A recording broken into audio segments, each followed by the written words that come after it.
Techno International Bhatanagar, a member of Techno India Group, offers BTech and Diploma Engineering courses in its Love Green campus. For admission, contact the number shown. বৃহস্পতিবার 2016 সালের শিক্ষক নিয়োগ মামলার রায় দেয় supreme court. গোটা panel বাতিল হয়, কিন্তু যোগ্য অযোগ্য সঠিকভাবে চিহ্নিত করা যায়নি। কিছু অযোগ্যকে চিহ্নিত করা গিয়েছে, তারা আর পরীক্ষায় বসতে পারবেন না। 12% সুদের হারে বেতন ফেরত দিতে হবে। বাকি 20,000 যোগ্য প্রার্থীরা পরীক্ষায় বসতে পারবেন। এই রায় শুনেই কেঁদে ফেলেন শিক্ষক ও শিক্ষাকর্মীরা। তাদের একাংশের দাবি করতে থাকেন দুর্নীতি করেননি। এক ব্যক্তি বলেন, আমি আজ পর্যন্ত কোনো দিনই দুর্নীতির সঙ্গে ছিলাম না। আমি অনেক খেটেছি, সারা জীবনের পরিশ্রম। আমার একটা ছেলে আছে। আরও এক চাকরিহারা বলেন, আমাদের তো সংবিধান আছে, একজন নিরপরাধ যেন সাজা না পায়। তাহলে কলকাতা থেকে বিশ্বজিৎ নস্করের রিপোর্ট, বঙ্গশ্রী সংবাদ।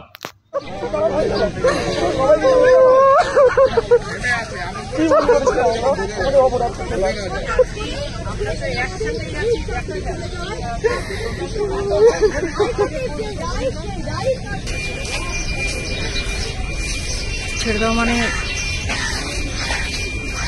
স্টোরিটা ছেড়ে দাও আর কি। আমি কিছু দিয়ে পাঠাচ্ছি।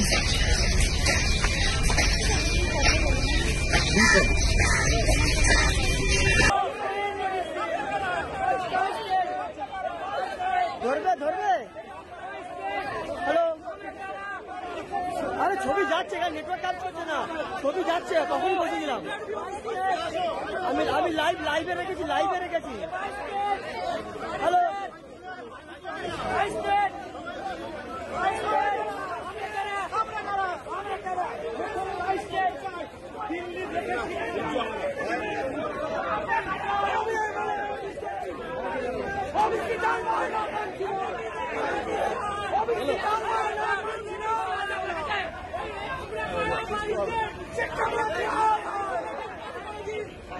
সুপ্রিম কোর্ট আজ পুনরায় সেই একই অর্ডার দিলেন হাইকোর্টে, কি বলবেন?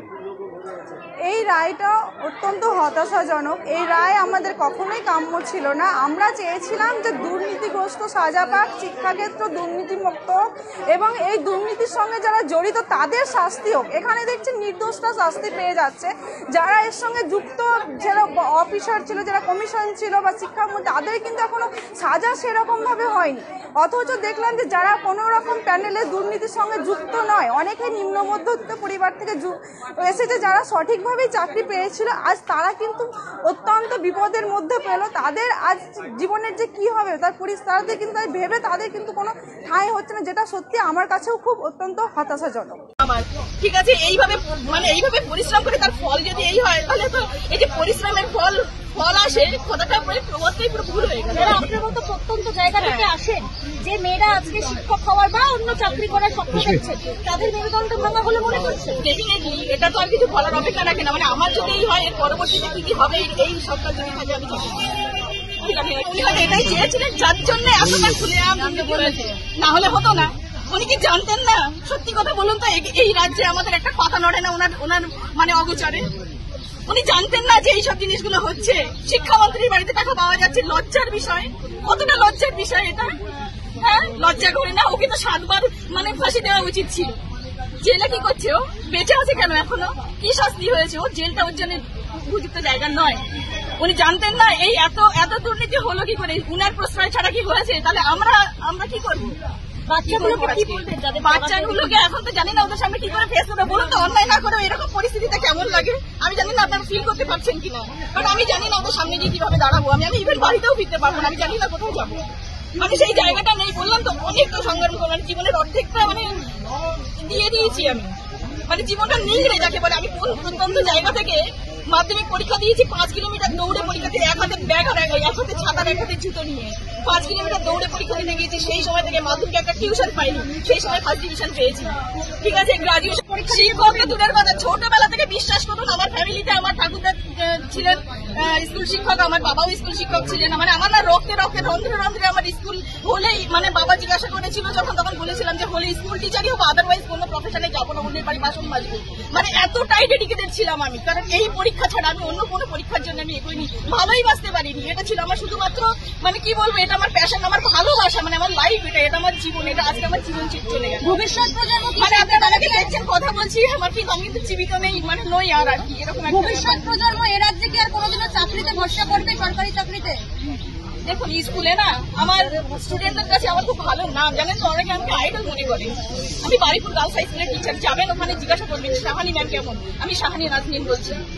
আমি যখন জিজ্ঞাসা করতাম অনেকেই বলতাম আমি আপনার মতো হবো, করবে না, বুঝতে ভরে উঠতো, বুঝতে পেরেছেন। এখন কি বলবো বলুন তো, ওদেরকে বলবো যে ভালো করে পড়াশোনা কর বাবা, অন্তত এই রাজ্যে কি করে বলবো বলুন। তাদের সাথে দেখা হবে কিনা জানি না, পরের কথা, কিন্তু যেই আসুক না কেন স্কুল টিচিং অন্তত এই সরকারের আমলে জানি না, যদি ভালো কিছু হয় তো হোক, ডেফিনেটলি অন্যদের সাথে এরকমটা না হোক, কিন্তু আমাদের কি হবে বলুন তো, আমরা কি করে বলবো অন্যদেরকে, জানি না। এখন মমতা ব্যানার্জি দুর্নীতিগ্রস্ত তাদেরকে প্রিভিয়াস বছরগুলোতে আপনার মাইনে এবং 12% সুদ সমেত তাদেরকে ফেরত দেওয়ার কথা বলা হচ্ছে। তাহলে যদি যারা দুর্নীতিগ্রস্ত এখানে যদি ক্লাসিফিকেশন হয়ে যায়, তাহলে সবাই বাতিল কেন, এটা আমি ঠিক বুঝে উঠতে পারছি না। তাহলে মেধাযুক্তদের সাথে তারা কোথায় যাবে? এটা আমি আইনজীবী যারা আছে তাদের সাথে আমি কথা বলবো, যারা আইনের বিশেষজ্ঞ, যে এখানটা আমি ঠিক বুঝতে পারছি না। তা যারা দুর্নীতিগ্রস্ত তারা দ্বিতীয়বারে কাউন্সিলিং এ অর্থাৎ যে প্রক্রিয়া শুরু হবে এই এসএসসির, সেটাতে তারা সুযোগ পাবে না। যদি এ ধরনের নির্দিষ্ট করে দেওয়া হয়, তাহলে বাকিগুলোকে কেন বাতিল হলো, এটাও কিন্তু আমাকে ভাবাচ্ছে। আইনের বিশেষজ্ঞ যারা, তাদেরকে এই বিষয়টা আমি জিজ্ঞাসা করবো। তার মানে তুমি কি যাদের বাতিল হয়েছে এবং যারা যোগ্য তাদেরকে নিয়ে পরবর্তী সময় আইনি লড়ার মতো? একদম যারা মেধাযুক্ত, যারা যোগ্য, যারা কোনো রকম ভাবে ঘুষ ঘাস অবৈধ পন্থা না অবলম্বন করে পরীক্ষা দিয়েছেন, রিটেন ভাইভাতে পাস করে লিস্টেড হয়ে তারা স্কুলে গিয়ে শিক্ষকতা করছিলেন 2016-তে, এরা যখন ছিল ছাত্র, আজকে এরা একজন সমাজে প্রতিষ্ঠিত মানুষ। তাহলে এরা সামাজিকভাবে বঞ্চিত হচ্ছে, পরিবার পরিজন হয়েছে, ছেলেপুলে হয়েছে, সংসার ধর্ম হচ্ছে, তাহলে আজকে অপদস্থ হচ্ছে।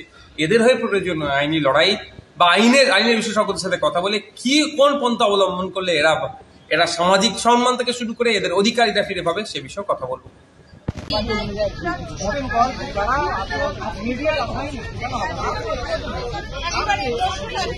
এই অবস্থায় তারা কি করে চাকরি আবার ফিরে পাবেন, এই প্রশ্ন সবার করছে নাকি?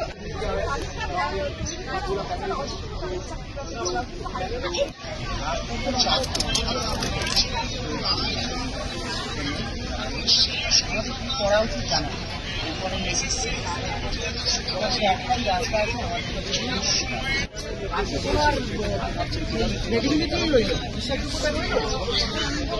আমাদের জানি না আমার এখন চিন্তা যারা চ্যানেল থেকে হোম লোন নিয়ে ফ্ল্যাট কিনেছেন, বাড়ি কিনেছেন, বিভিন্ন আর্থিক কর্মকাণ্ডে তারা জড়িয়ে গেছে। রাজ্য তথা দেশের আর্থিক ব্যবস্থা কোলাপস আগামী দিনে এরা যদি পরীক্ষায় দিতে চাইবে নাকি তাদের সাথে একই হাল হবে না? আমরা জানি না আমাদের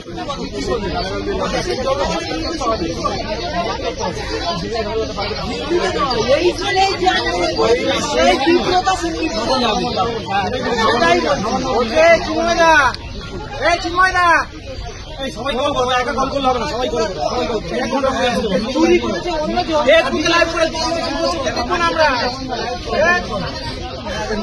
আমরা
দক্ষিণ শহরতলিতে এই প্রথম যে কোনো আনন্দ অনুষ্ঠানের সাথে সুহানি ব্যাংকওয়েট, গঙ্গারামপুর রোডে উৎপল দত্ত মঞ্চের বিপরীতে Suhani ব্যাংকওয়েট। Institute of Technology, Kolkata, conducting AICT recognized and university affiliated MBA Engineering and Polytechnic program. Padma Shri Dr. K.L. Chopra, ex-director of IIT Kharagpur, and faculties from IIM, IIT, NIT, Calcutta and Jadavpur University are teaching. 20 acres campus with hostel and canteen facility, library, book bank facility, language lab, Wi-Fi campus, sports complex, gymnasium and swimming pool. Strong association with 50 companies for best training and placement. For detail, visit BBIT. আধুনিক জগতে বিজ্ঞাপনের একমাত্র হাতিয়ার flakes. দক্ষিণ শহরতলিতে এই প্রথম অত্যাধুনিক flakes printing করা হচ্ছে মহাশতলা পুরাতন ডাকঘরের মা তারা এন্টারপ্রাইজে।